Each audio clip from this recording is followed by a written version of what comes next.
something that the students did on their own at that point. And many students just went to school as usual. I was at Maurice Isaacson High School. I was teaching there. And that morning, every student was there, dressed properly in their uniform, and we went to assembly as usual. There looked to be nothing untoward. Although the previous day, the Daily Mail had published, I think, a 2-inch article which said there would be a march by students. And nobody knew exactly the nature of the march and so on. After assembly, TXC Mashinini just requested the teacher was conducting assembly to address the students. There was no problem with that, and he was given the permission to address the students, and all he did was get onto the platform, shout Amandla, and let the students out of the gate. And they went out, and you know the street that passes the gate at Maurice Isaacson, going down to Caesar Store, past Caesar Store to towards to cinema, but before to cinema there was a filling station where you turn right, and that leads you straight to where Hector Peterson Memorial is. And I think they were starting at Orlando West and then from there to Orlando Stadium to have a meeting there before they proceed. That's the information I had.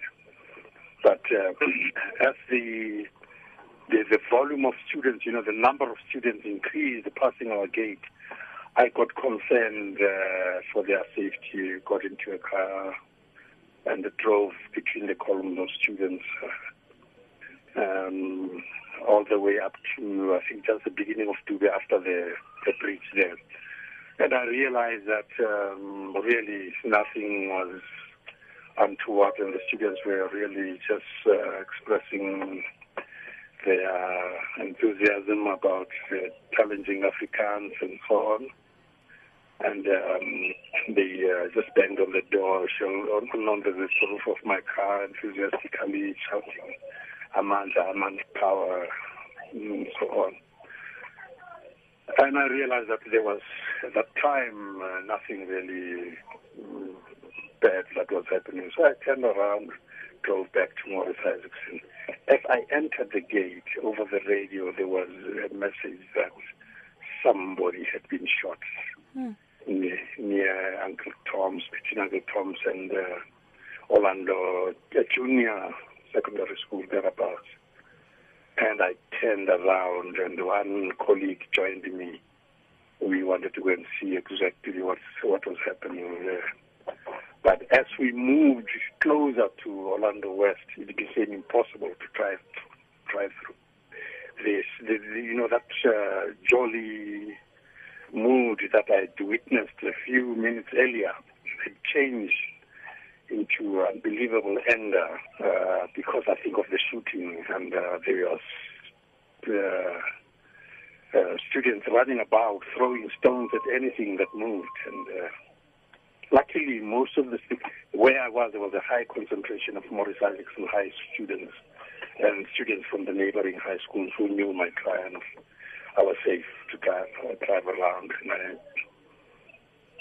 I picked up any students who got injured, and there were several doctors that we trusted we could take the students to. There was Dr. Aswat and there was Dr. Jojivo in Meadowlands. As for the rest, it became blurred to me because I was running around now, picking up any injured students, taking them to Dr. Jojivo and to Dr. Aswat. And then later on, I remembered that I had a wife who was pregnant, who was at work in town. It looked like it would be difficult to get back into Soweto that evening. So as things were happening, I managed to drive to town and picked up my wife and back to our house in Pewville. And then I went back to Maurice Isaacson. On my way to Maurice Isaacson High School, I noticed one soldier who was threatening to shoot some students. I tried to talk some sense into him that, look, I can talk to the students and they won't do anything funny. turned the gun on me, and I dived back into my car, and a shot went off through the door of my car, but it missed me. I decided to drive off. And as I drove off, bricks and stones rained on him from the students. And I drove to Morris Isaacson. When I arrived there, there was mayhem. Helicopter had landed. The place was saturated with tear gas.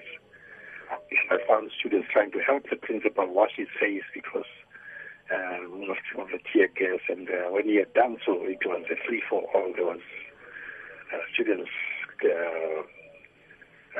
stumbling all over the place trying to get it, wherever there's a tap, washing their faces. They had not yet mastered the way of dealing with tear gas that they ultimately mastered in later days. And after that, we as teachers tried to take whoever was injured home and to doctors and so on. I remember the principal's car was full of blood at the end of the day. And when things calmed down towards evening, we drove back home, all of us, to come back the next day.